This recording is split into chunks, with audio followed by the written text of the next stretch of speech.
네, 잘 보셨죠? 영상.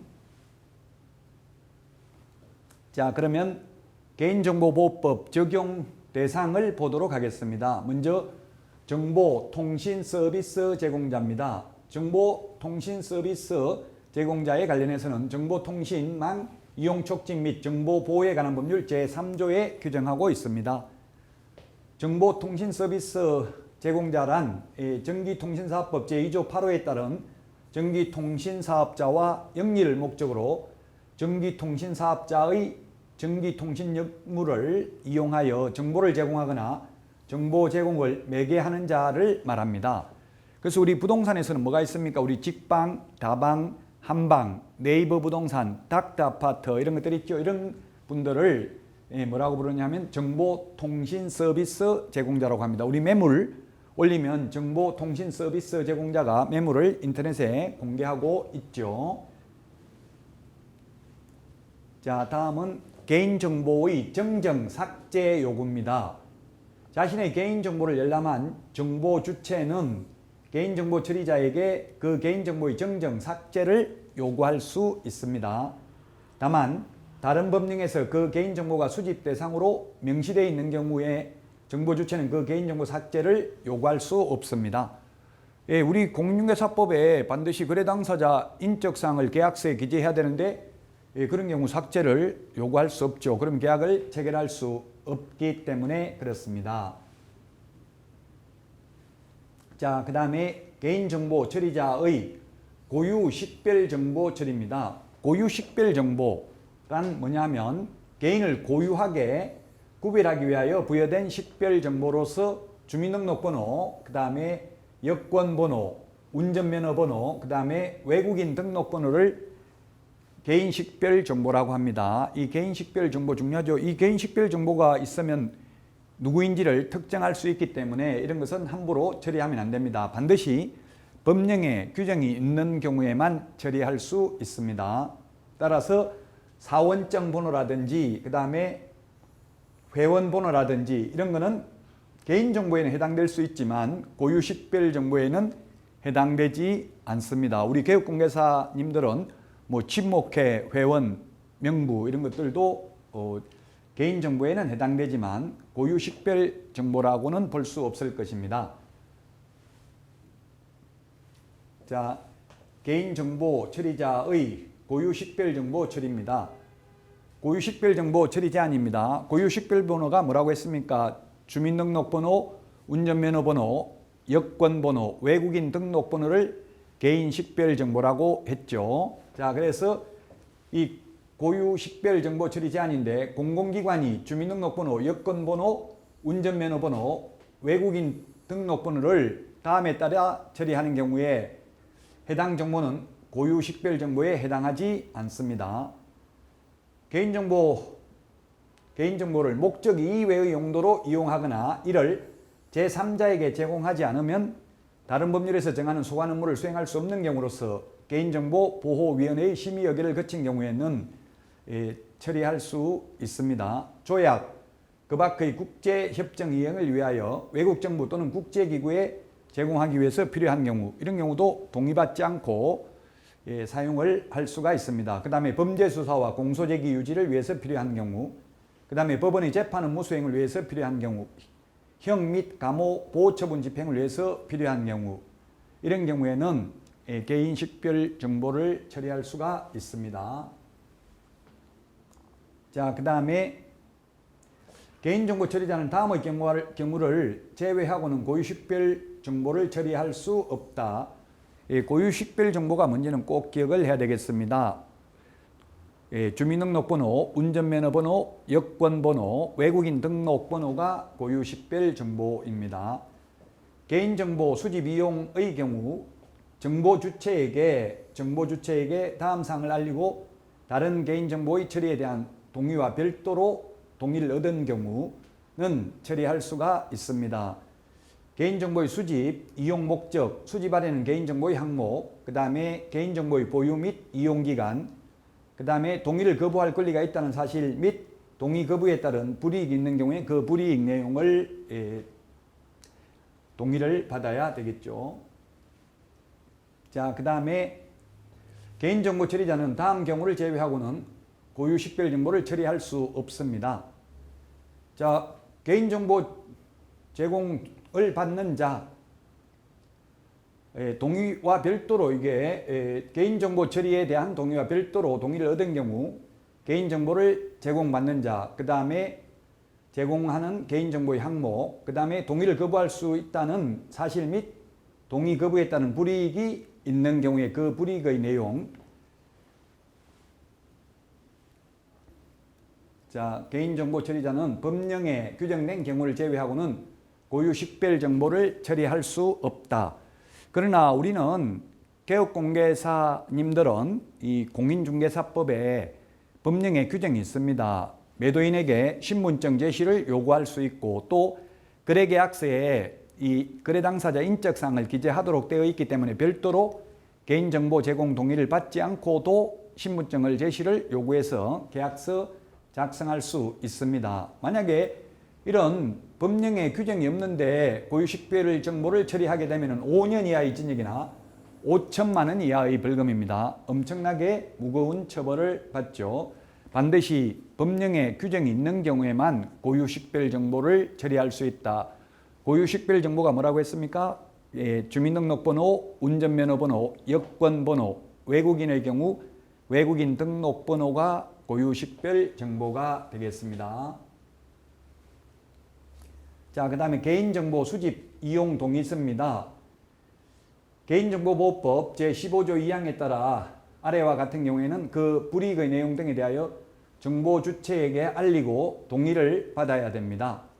개인정보의 수집, 이용 목적, 그 다음에 수집하려는 개인정보의 항목, 개인정보의 보유 및 이용기간, 그리고 동의를 거부할 수 있다는 사실, 동의 거부에 따른 불이익이 있는 경우에는 이러한 것을 알려야 됩니다. 따라서 고유식별 정보를 수집하고 함으로 고유식별 정보의 처리에 대하여는 별도의 동의를 추가적으로 받아야만 합니다. 그 다음에 외부인이 건물 출입 시 신분 확인과 출입증 교부를 위해서는 성명을 적고 신분증을 받아 기록하고 보관하는 경우에도 개인정보 및 고유식별 정보 수집 이용 동의서를 별도로 받아야 된다는 점도 유의를 하셔야 되겠습니다. 자, 그 다음에 이게 개인정보 처리자의 영상정보 처리기기입니다. CCTV인데 설치 운영 제한입니다. 이 CCTV 설치는 이 다음의 경우를 제외하고는 공개된 장소에 영상정보 처리기기를 설치 운영해서는 아니 됩니다. 법령에서 구체적으로 허용하고 있는 경우, 그 다음에 범죄 예방 및 수사를 위해서 필요한 경우, 시설 안전 및 화재 예방을 위해서 필요한 경우, 교통 단속을 위해서 필요한 경우, 그 다음에 교통정보의 수집, 분석 및 제공을 위해서 필요한 경우, 이런 것을 빼고는 공개된 장소에서는 안 됩니다. 그 공개된 장소에서는 안 되는데 우리 중개사무소에서는 가능하죠? 뭐 개인 집에, 자기 집에다가 CCTV 설치하는 건 상관이 없습니다. 그런데 공개된 장소에서는 이러한 목적을 빼고는 CCTV를 설치 운영하면 안 됩니다. 그래서 지금 현실적으로 중개사무소에 CCTV를 설치한 경우가 굉장히 많이 있습니다. 저도 옛날에 중개업을 할 때 중개사무소에 CCTV를 설치했었는데, 왜냐하면 젊은 분이 와가지고 막 욕하고 이렇게 하더라고요. 20대 초반인 아주 젊은 분이. 그래서 제가 CCTV 설치되어 있습니다 이렇게 했더니만 그때부터 태도가 달라지더라고요. 그래서 중개사무소에서 CCTV를 많이 설치하는데, 설치하는 건 좋은데 반드시 설치하려면 그 설치 목적, 설치 기간 이런 것들을 게시를 해야 되는데 현실적으로 게시하지 않고 설치를 많이 하고 있죠. 그래서 사장님들이 밖에서 실장님들 뭐 하는지 휴대폰으로 보고 이렇게 하는데 그거는 원칙적으로 불법입니다. 왜냐하면 그 게시를 하지 않는다면, 그래서 조심을 해야 되겠죠. CCTV 설치되어 있다는 것을 반드시 안내를 하여야 합니다. 자, 안내판 설치죠. 영상 정보 처리기기 즉 CCTV를 설치 운영하는 자는 정보 주체가 쉽게 인식할 수 있도록 다음 사항이 포함된 안내판을 반드시 설치해야 됩니다. 설치 목적 및 장소, 촬영 범위 및 시간, 관리 책임자의 성명 및 연락처, 그 밖에 개인정보보호법 시행령에서 정하는 사항을 반드시 안내판을 설치해야 되는데, 지금 현업에서 개업공개사님들이 중개사무소에 CCTV를 설치해 놓고도 이런 안내판을 설치하지 않는 경우가 많이 있습니다. 꼭 유념을 하셔야 됩니다. 근데 이제 이게 현업에서 이게 안내판을 설치하려고 하니까 손님들이 또 CCTV 녹화되고 있다고 하니까 불안해할까봐 안내판을 설치 안 하는 경우가 많이 있는데 꼭 안내판은 설치를 해야 됩니다. 물론 이거 CCTV에 음성이 녹음되는 건 아니잖아요. 그래서 반드시 안내판 설치해야 된다는 것 꼭 유념을 하셔야 되겠습니다. 자, 이 녹음은 금지된다고 했죠. 음성 녹음은 금지됩니다. CCTV. 그래서 버스 회사의 폭행 사건, 범죄 예방 등을 파악하기 위해서 CCTV 녹음 기능을 사용하고 싶은데 가능한지 했는데 녹음 기능은 CCTV에 절대로 사용할 수 없습니다.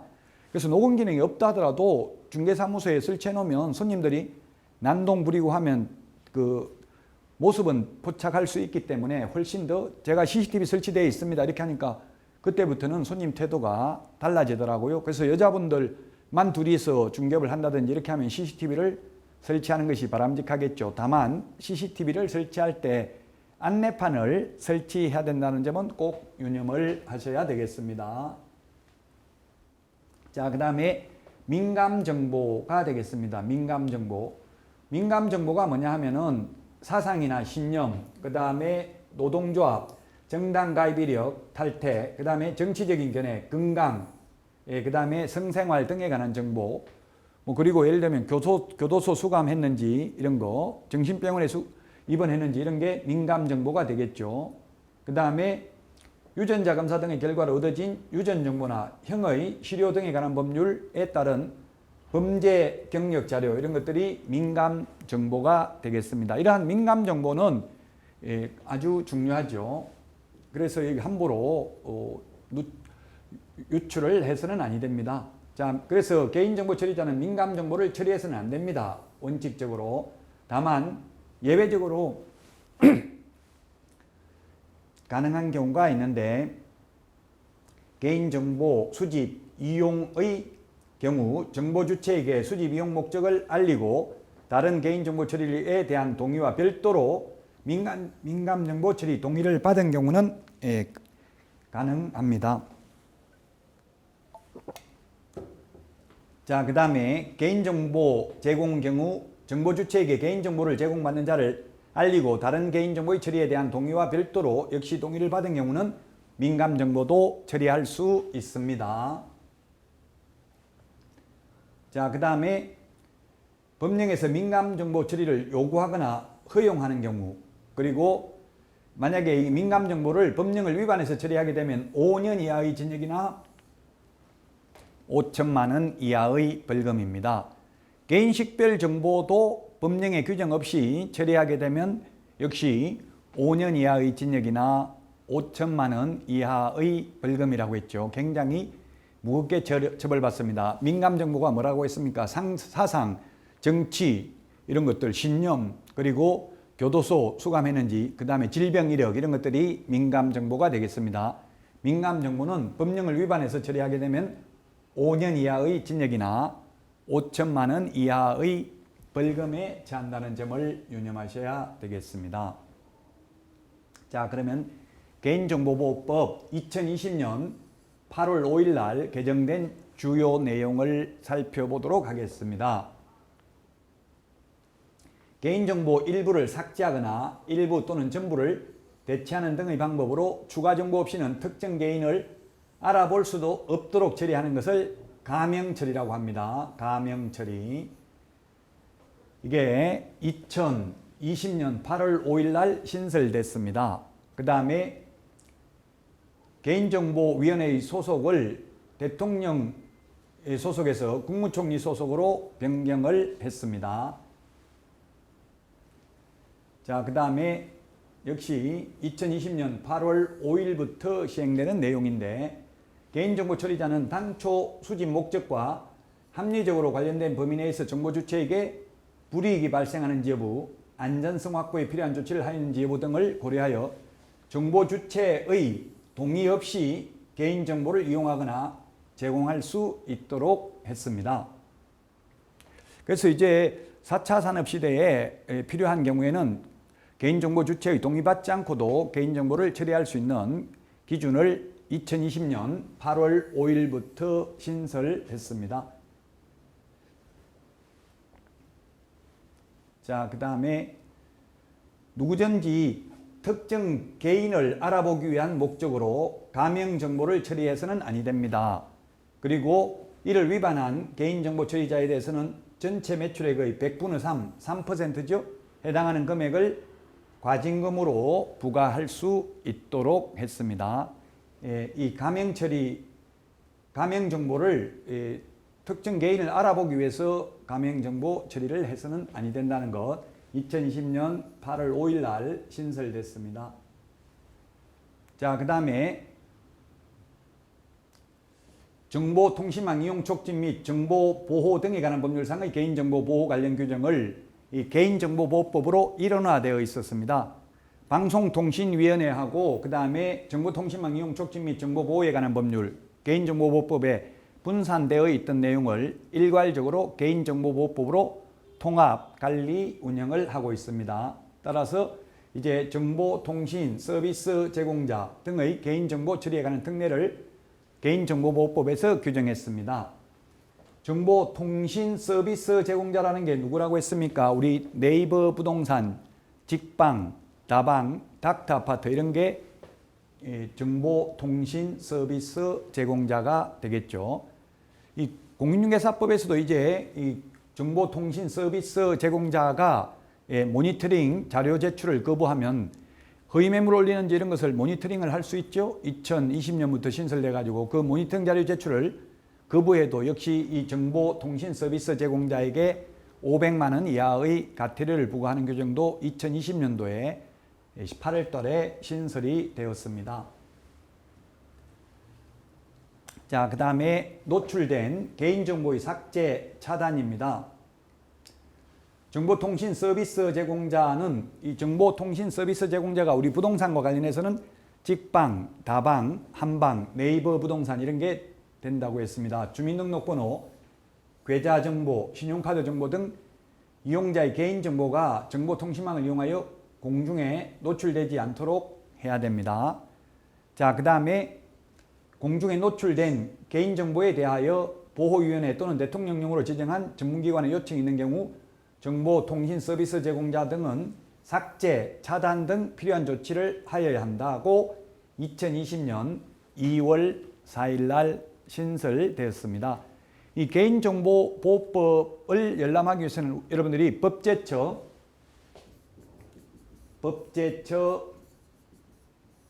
국가법령정보를 통해서 확인하셔도 되고요. 국가법령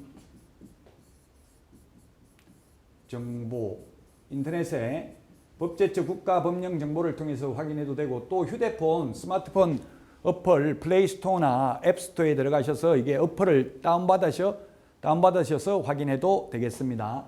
그리고 이 개인정보와 관련된 주무부서는 행정안전부 개인정보보호과입니다. 그래서 항상 이 관련된 내용은 질의를 해보시면은 유권 해석을 받을 수 있을 것입니다. 자, 개인정보 정정 삭제입니다. 개인정보를 열람한 정보 주체는 개인정보 처리자에게 개인정보의 정정 삭제를 요구할 수 있습니다. 다만 다른 법령에서 그 개인정보 수집 대상으로 명시되어 있는 경우는 삭제를 요청할 수가 없습니다. 자, 벌칙입니다. 이 벌칙이 엄청나게 무겁죠. 지금 10년 이하입니다. 10년 이하의 징역 또는 1억 원 이하의 벌금에 처합니다. 공공기관의 개인정보 처리 업무를 방해할 목적으로 공공기관에서 처리하고 있는 개인정보를 변경하거나 말소, 공공기관의 업무 수행 중단, 마비 등 심각한 지장을 초래한 자는 10년 이하의 징역이나 1억 원 이하의 벌금입니다. 그 다음에 거짓, 그 밖의 부정한 수단이나 방법으로 다른 사람이 처리하고 있는 개인정보를 취득한 후 이를 영리 또는 부정한 목적으로 제3자에게 제공한 자와 이를 교사, 알선한 자도 역시 10년 이하의 징역이나 또는 1억 원 이하의 벌금에 처합니다. 굉장히 무겁죠. 자, 그 다음에 5년 이하의 징역이나 5천만 원 이하의 벌금입니다. 개인정보 동의를 받지 않고 개인정보를 제3자에게 제공한 자, 그 사정을 알고 개인정보를 제공받은 자, 뭐 최근에 뉴스에 보면은 이 주민등록번호를 공익요원이 그 주민등록번호를 제3자에게 제공하고 이런 사건들이 생기고 있는데요. 5년 이하의 징역이나 5천만 원 이하의 벌금입니다. 그 다음에 법을 위반하여 민감정보를 처리한 자, 민감정보가 뭐라고 했습니까? 사상, 신념, 그 다음에 그 정당 가입 이력, 그 다음에 교도소 복역 이력, 정신병원에 그 입원한 이력, 이런 것들이 민감정보라고 했죠. 이 민감정보를 법을 위반해서 처리하게 되면 역시 5년 이하의 징역이나 5천만 원 이하의 벌금에 처합니다. 그 다음에 역시 법을 위반하여 고유식별 정보를 처리한 경우입니다. 고유식별 정보가 뭐라고 했습니까? 주민등록번호, 운전면허번호, 여권번호, 그 다음에 외국인 등록번호, 이런 것들이 개인식별 정보라고 했습니다. 이 개인식별 정보를 법을 위반해서 처리하게 되면 역시 5년 이하의 징역이나 5천만 원 이하의 벌금입니다. 그 다음에 법을 위반하여 가명정보를 처리하거나 제3자에게 제공한 자 및 그 사정을 알고 영리 목적, 부정한 목적으로 가명정보를 제공받은 자입니다. 그 다음에 특정 개인을 알아보기 위한 목적으로 가명정보를 처리하면 안 됩니다. 위반하면 5년 이하의 징역이나 5천만 원 이하의 벌금이 되겠습니다. 그 다음에 3년 이하의 징역이나 3천만 원 이하의 벌금인데 영상정보 처리기기의 설치 목적과 다른 목적으로 영상정보 처리기기를 임의로 조작하거나 다른 곳을 비추는 자 또는 녹음 기능을 사용한 자, CCTV 녹음 기능 사용하면 3년 이하의 징역이나 3천만 원 이하의 벌금입니다. 절대 녹음 기능을 사용할 수가 없습니다. 그 다음에 거짓 부정한 방법으로 개인정보를 취득하거나 개인정보에 관한 동의를 받는 행위를 한 자, 그 다음에 직무상 알게 된 비밀을 누설한 경우, 그 다음에 직무 목적 이외에 이용한 자 3년 이하의 징역이나 3천만 원 이하의 벌금입니다. 자, 그 다음에 2년 이하의 징역이나 2천만 원 이하의 벌금인데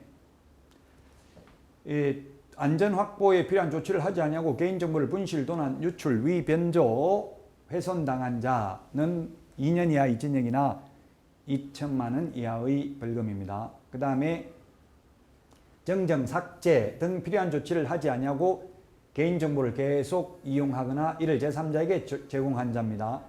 정정, 삭제 요구하면 응해야 되죠. 자, 그 다음에 개인정보 처리를 정지하지 않냐고 계속 이용하거나 역시 제3자에게 제공한 자 2년 이하의 징역이나 2천만 원 이하의 벌금입니다. 자, 여기까지 이 개인정보보호법에 대해서 말씀드렸습니다. 궁금한 점 있으면 언제든지 저한테 연락을 하셔도 되고요. 아니면 행정안전부 개인 정책보호과에다 문의를 하셔도 되겠습니다. 그리고 또 이 법령과 관련된 것은 법제처 국가법령정보를 통해서 내용을 확인해 보시기 바랍니다. 여러분들 중개업을 하는데 이 개인정보를 특히 이제 중개사무소를 다른 사람에게 넘기는 경우, 그러면은 그 고객관리 명단을 다 넘기는 경우가 있죠. 이렇게 고객관리 명단을 넘길 때에는 반드시 그 정보 주체에게 통보를 해줘야 됩니다.